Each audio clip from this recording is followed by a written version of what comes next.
Welcome to the Fatherhood Fitness Podcast. I'm your host, Anthony Pluff.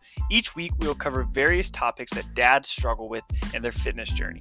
I'll give you actionable steps that you can apply right away, not only to take back control of your own health, but so you're able to be a better example for your kids too.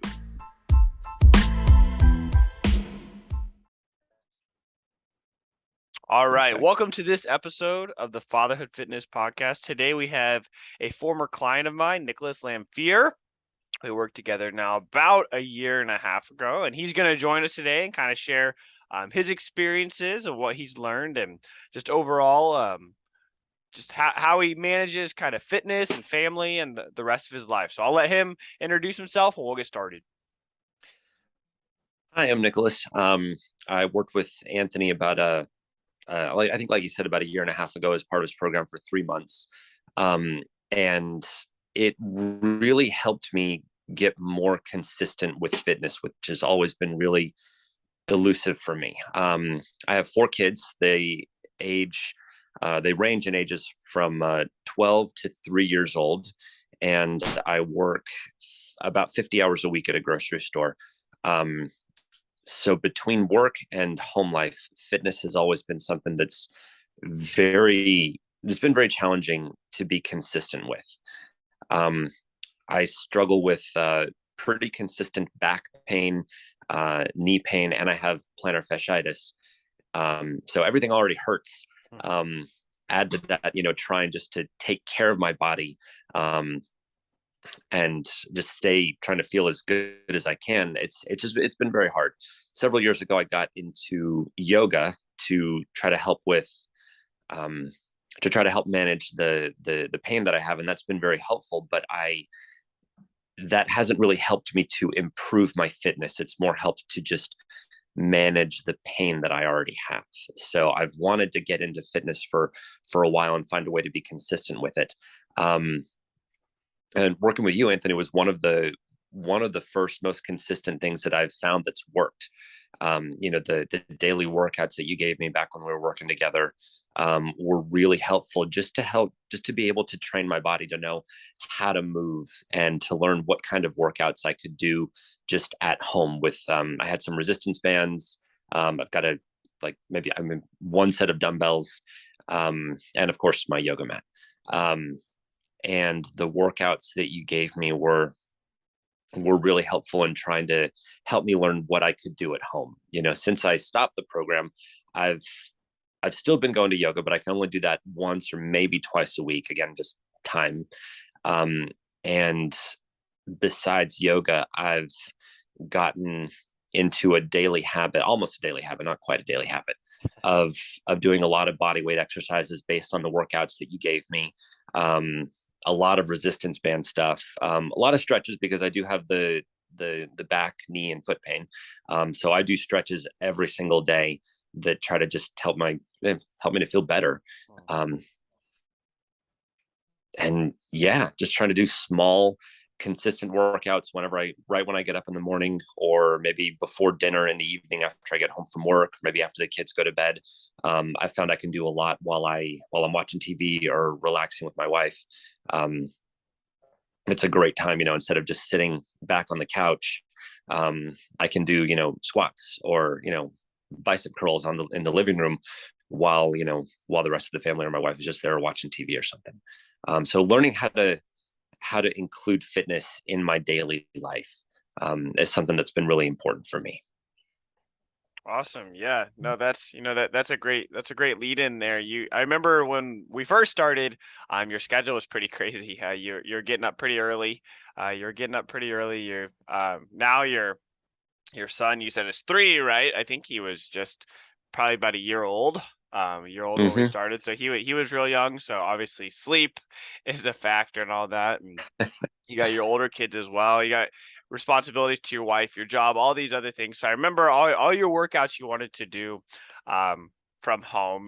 We added some equipment there with the resistance bands and things like that. And so yeah, you said so, just finding ways to kind of add fitness into your life. And I think that's something that's important, because a lot of times we look at like workouts and we think, I need to go to the gym, I need to be there for an hour, but for your schedule, that's hard. if you're trying to go to yoga class, you're trying to fit your workouts in, you're putting in, 10-hour days, things like that. Going to the gym's probably not on your priority list. And so you said you do Yeah. bicep curls and things like that, and then stretching and stuff like that. Is that something that you've found is easily maintainable, or have you kind of found that, there are some of those nights where, you would rather lay on the couch or not do that?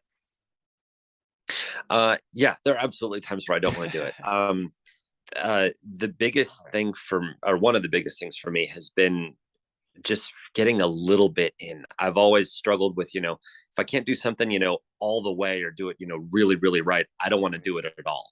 A mixture of perfectionism and laziness. Um, and like you just said, I always thought, I'd need like a full hour or, some big chunk of time to be able to go to the gym, or even at home, get a good workout in. But I've learned that just fitting in a little bit, 5 or 15, 20 minutes, if I can do it, of exercise is so much better than doing nothing at all. So yeah, bicep curls, a lot of squats, and like I said, stretching, can be done in just a few minutes, either at the very beginning or at the very end of the day. Even if I just feel like relaxing, just flipping that switch in my mind, be like, no, I'm not going to sit here. I'm going to get up. I can take 10 minutes during this movie and I can do some squats or I can stretch. I can pull out if I already have the resistance band pulled out, that definitely helps. Um, but just doing a little bit, working with the time that I have has been really helpful. Yeah, no, that's good. And I think that, that I know you're very involved with your kids as well. Um, if you're not following him on Instagram, he's got a pretty funny Instagram there, shares his stories and everything. It's good to see his kids on there and stuff. He's a great dad. And how has that kind of impacted like your daughters? I know they're a little older than your son, and so have they asked you about that or at all, or do they just, oh, that's what dad's doing tonight? They My older kids are on the threshold of uh, their teenage years, Hmm. and they are trying very much to act like they don't care about anything I do. Also, I've always been really self conscious about working out. It was never something that fitness was never really a part of my parents' lifestyle or part Hmm. of my lifestyle growing up. My dad always rode his bike, but that was always something he did outside, Yeah. and I used to ride bikes with my dad all the time. Um, but since fitness was never a part of our daily life at home, it never really became something that we do as a family. We'll go on bike rides or we'll go on, walks at the park and stuff, but working out at home has never been something that we did. And maybe just because I'm really self-conscious, I never really did my workouts in front of the kids. I'll do some stretches or squats, while we're all watching a movie, and they usually ignore me because the TV is on. But most of my workouts I'll do really early in the morning before everybody else is awake. So they don't normally see me, but if they do, they usually just ignore me. But even then, knowing that they see me moving there, and doing stuff to better my body is, I believe I hope at least that it's influencing them for the better. Yeah, no, I think that's huge. I'm kind of the same way. And I think a lot of us kind of grew up, like we didn't see our parents work out, and maybe they did. Maybe they did. I don't know. Um, but you said that your parents weren't very active. So what kind of made you decide that that's something that you wanted to make part of your life? Um, Friends who worked out, friends whose families worked out, I saw that it was something that, families did, maybe not necessarily together, but they in their included as part of their daily life. So yeah, mostly my friends. Okay. Okay. Gotcha. Yeah. So that I think, just kind of go back to what you said there, your daughters may not, say anything to you now, but they're seeing it. They're seeing it. And so they can look back. It's Yeah. same way with your friends. Like you may have never had a conversation with your friends of working out, right? But you see them and it kind of you see what they're doing and stuff. And so it kind of gets you curious as well. So you're not just being kind of a role model for other people are seeing it too, and your son's gonna see that as he's growing up too. So I think that's really awesome. Now you said so you work at a grocery store. You're the manager there, is that correct? Yeah, I'm a customer service manager for public supermarkets. Okay. Okay. And so how has since you started working out more consistently, how has that kind of affected your overall kind of your work life? I have more energy while I'm at work. I feel better just in general. A little bit more confident. Um, that's really mostly it. I work on my feet almost all day. I'm walking Hmm. around on a very hard floor, which is part of the part of my problem with plantar fasciitis. And so especially stretching has been a huge help for me to manage pain at work, and I'm able to do my job better. I'm able to walk around and not limp because my knee or my foot is hurting so bad. Yeah. Yeah, that's good. And you said mainly resistance bands. What if somebody doesn't have a lot of equipment at home?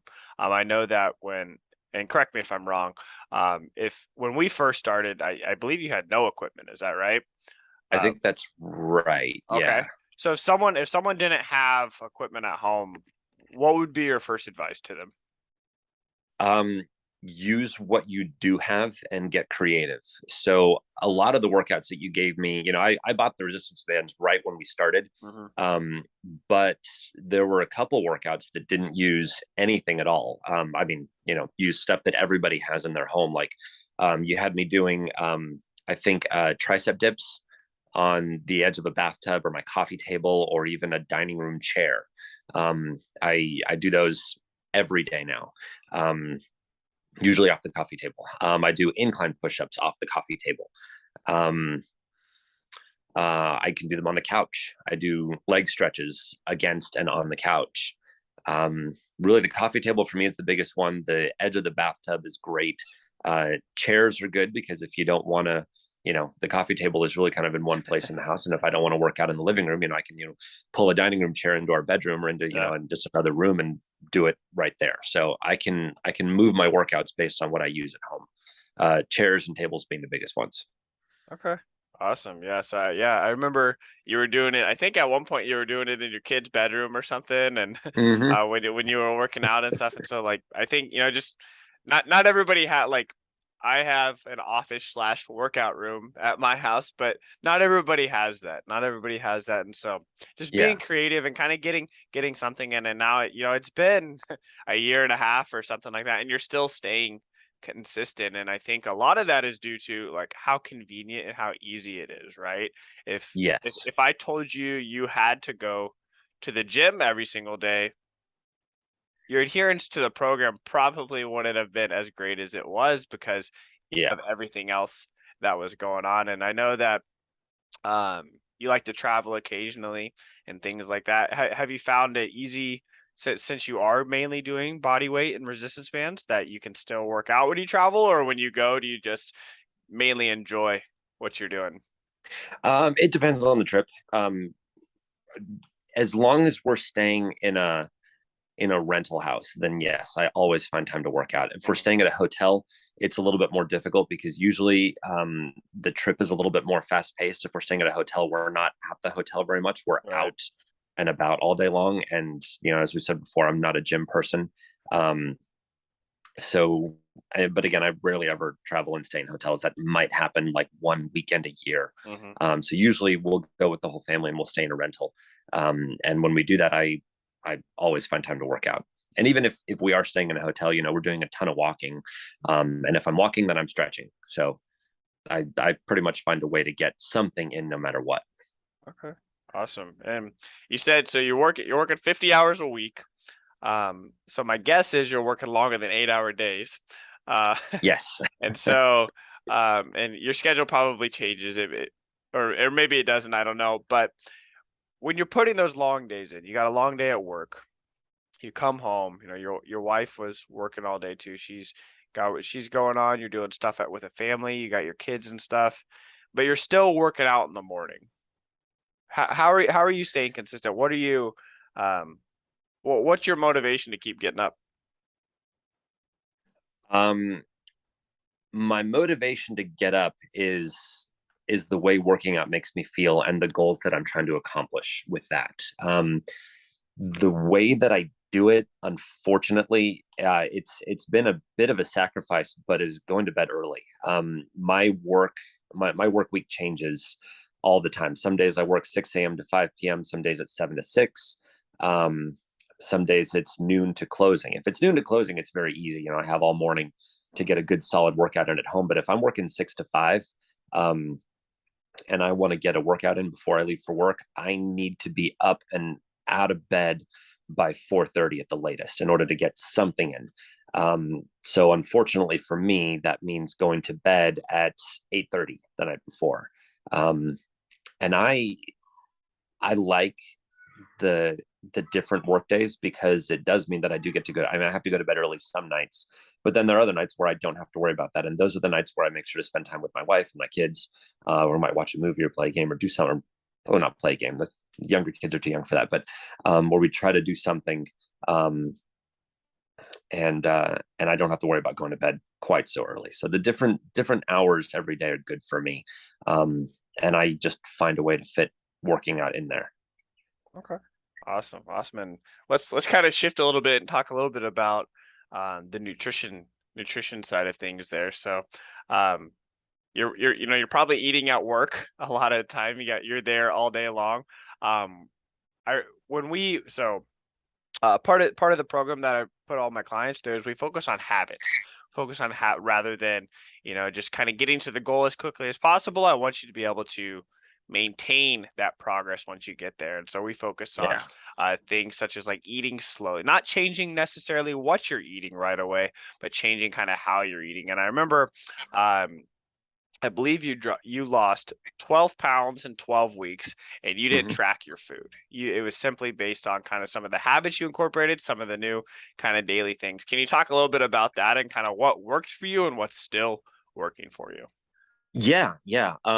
That was one of the hardest things about the program for me was when I told you that one of my goals was to build muscle, and you gave me that one word that I don't like. You said protein. Um, and I have worked very, very hard to increase my protein intake, but my problem is I love food. I truly love food. To me, food is not fuel. I mean, it is. I understand that, but to me, food is meant to be enjoyed, and I love pasta and dessert. Um, and there's no way that I'm giving that up.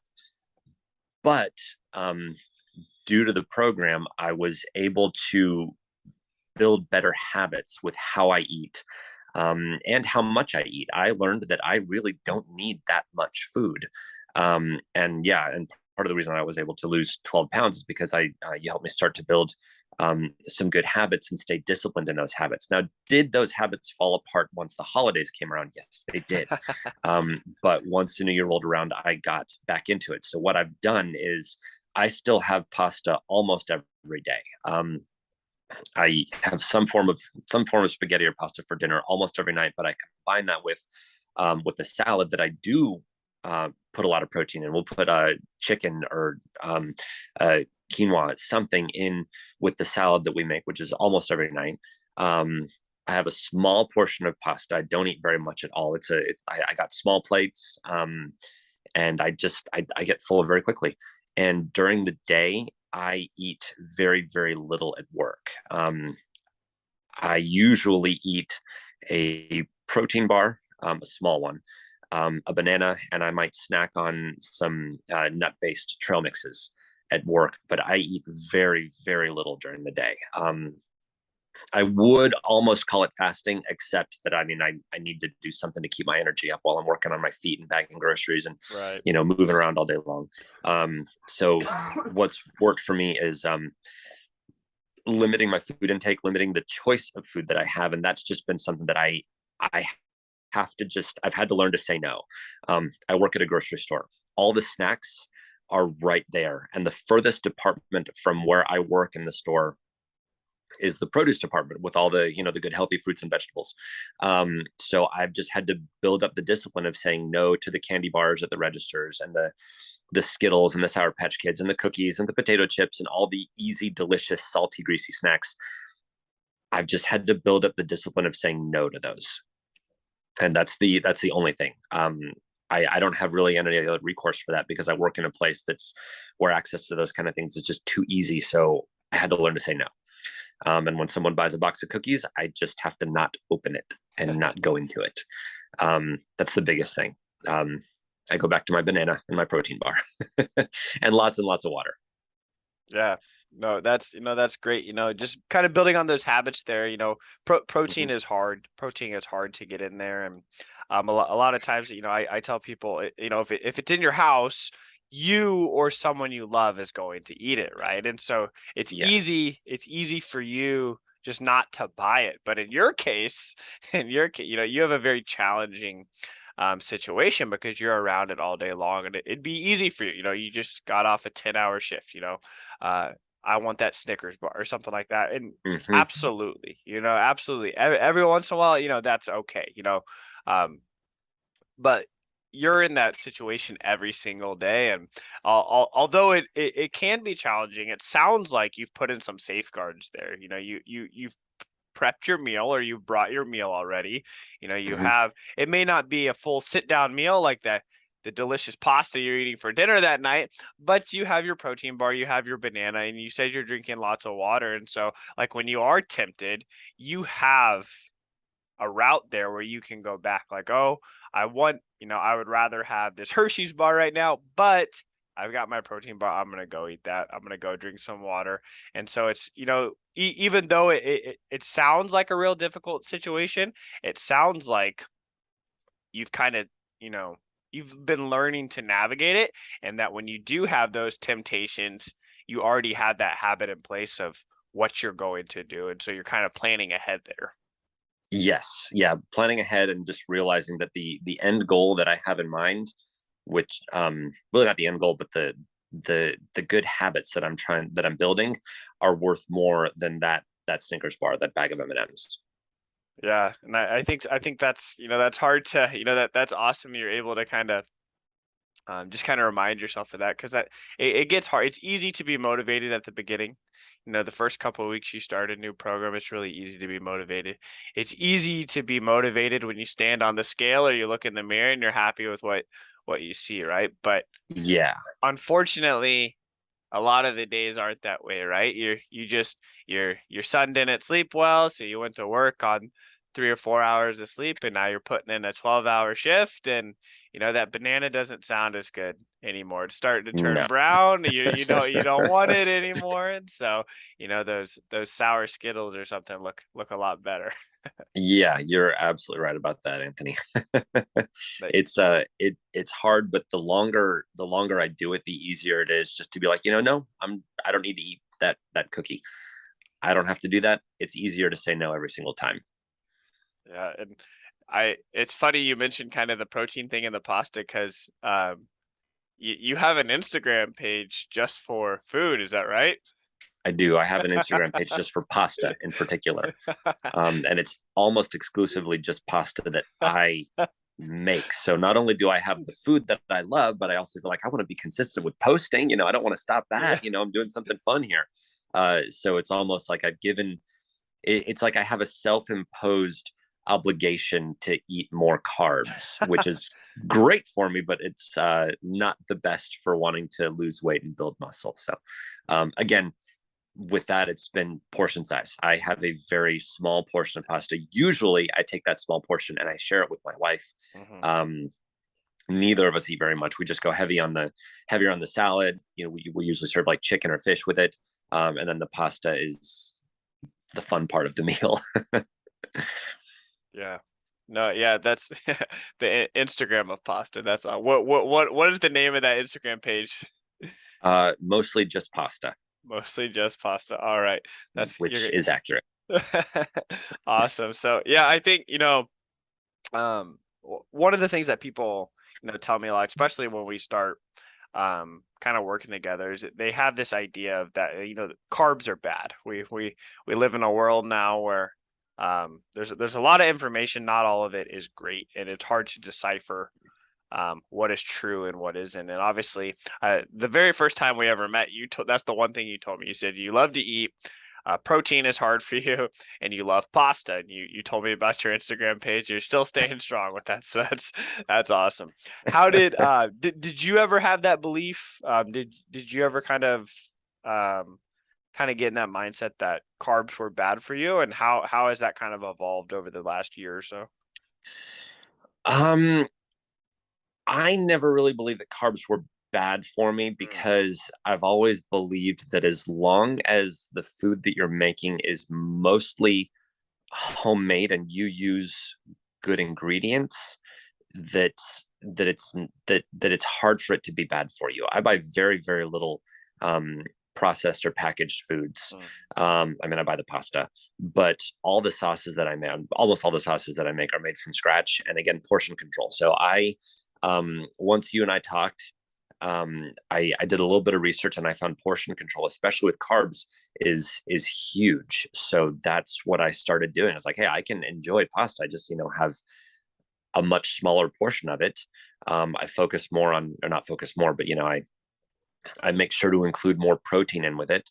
I'll mix chicken or fish or beef with my pasta several times a week, in order to get the protein in and lessen the carb intake just a little bit. Yeah, and I think that's really important, and especially to be able to kind of stick with something is you found what you liked. You kind of had, it's really important to kind of figure out like what you're willing to do, but it's also important to figure out what you're not willing to do. And I Yes. I remember very vividly you telling me like you're not giving up pasta. You're not giving up pasta. I was like, that's awesome. That I've never found somebody that loves pasta as much. But and pasta is something where it's very easy to eat a lot of it, right? Yes. You can eat a lot and um go for a long time without feeling full, but you're adding that protein to it, and so it's not necessarily changing what you're eating, but it's just in addition to what you're already doing. And I think and you can speak from experience here, but I think that makes it a lot easier to kind of adopt some new habits when you're not just completely changing what you're already doing. Yes, yes. You told me there's a way to make it work for you or for me. I just have to find out what it is, and I found that.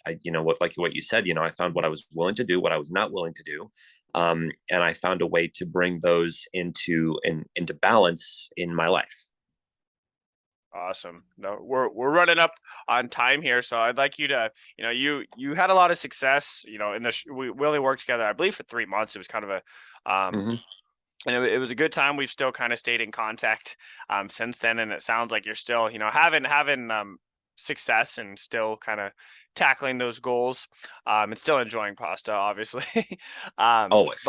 But what's one thing for somebody who kind of hesitant to getting started, hesitant, maybe um, not really sure if they can maybe lose weight or have an exercise habit. They're working, 50, 60 hours weeks. They got two or three kids. What would you tell them? What would be your biggest advice to them? Um, if you can find a goal to work toward, and you can get creative in finding a way to make it work for you, you don't have to go to any sort of extremes. My part of my struggle was, if I can't, do everything 100% right, or spend that hour in the gym, or go to yoga every day, or have a piece of chicken with broccoli and brown rice for dinner. If I can't do that to get where I want to need, or to get where I want to be, then I can't really do anything. Um, and that mindset was what was holding me back for so many years from getting in better shape. But I learned eventually that I can get there with balance. I don't have to spend the whole hour in the gym. I don't have to eat the plain chicken breast for dinner. I can find a way to make my goals work with my lifestyle. And that's what everyone who's very busy, who has a lot on their plate, has to figure out. If it's important enough to you, you can make it work. It may not be the perfect ideal that you were thinking of initially, but life isn't perfect. We have to find solutions for our goals that work for us. And that's what I did. I found a solution for my goal that worked for me, that I could fit into my life. That's awesome. I appreciate you sharing that. Finding something that works for your life, and not necessarily measuring it against an ideal that you have that may or may not be realistic with your circumstances. So, that's awesome. I appreciate you coming on the show today. It was good to talk to you again. Um, this has been another great episode of the Fatherhood Fitness Podcast. I believe you said mostly pasta. Was that the Instagram handle they can find you at?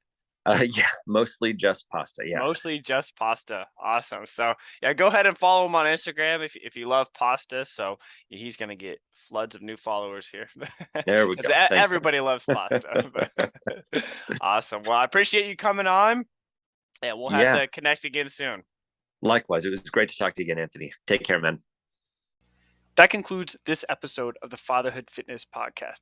Thank you for those of you who took time out of your busy schedules to listen. If you have any questions or comments or an idea for a topic for a future episode, please feel free to reach out, and I'd love to hear from you.